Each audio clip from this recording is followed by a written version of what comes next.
No, Tim's always first. He's got this precedent. It's been 5 years that he's had this precedent. I don't know what it is. Go on, Tim. Sorry. Joe, the question I wanted to ask is, usually when you get either a two-legged tie or a double header like this, teams kind of learn something about each other in the first game and you see little tweaks in the second game. I wonder what you learned from the first game and whether there were particular areas of Arsenal you tried to exploit or ways in which you tried to tighten up based on the first game in Turin a couple of weeks ago. Yeah, look, I mean, we knew that Arsenal from their ability to win the ball in central areas and break quickly with speed was always going to be an issue for us. It was always going to be a problem that if we make an error or we try to play into those areas and get caught, we'd be under pressure. And I think most of the actions that we saw in both games were that we either tried to overplay a ball or play a ball in an area which was wrong and got caught. Now, it's really, really important that we understand that we try to do that to drag teams out, to pull other teams out, so we can then go in behind and find some space.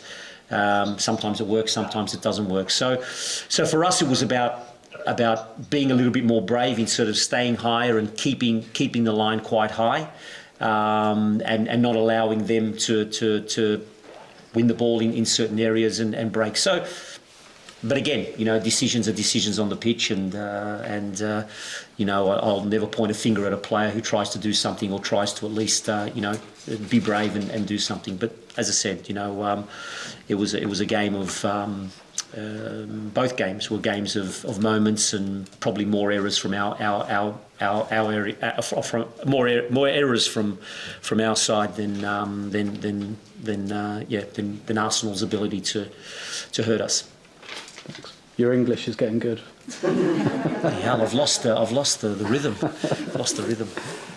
One of the things I know we spoke about yesterday was the danger kind of Linus Beerenstein in particular, and Bonansea really posed, but where the goal comes from in that kind of right channel, Arsenal had a lot of success in that right channel in the first half in particular, and I wondered whether, as much as Beerenstein's a real threat, she also stays very, very high up the pitch, and I wonder if that's an area that you identified before the game.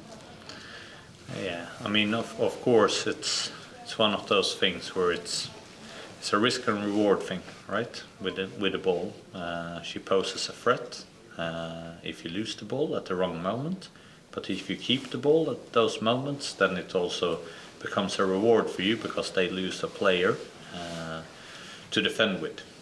So I think that's why it makes it difficult to play against a player like Beerenstein, because the other Juve players, they work very well. So it's if you lose the ball at the wrong moment, they have her in a very dangerous situation to play. But that's where I think you have to choose as a team that either you become afraid and you don't trust your own abilities, and then you say that we have to stay in with a lot of players back and we need to manage that situation because we can lose the ball at any time. Or you say we're a good team with the ball, we believe in our own abilities, and we still attack with balance, but we're also brave and we try to exploit the space that they give us. And I think that's important, and I want that mentality from a team.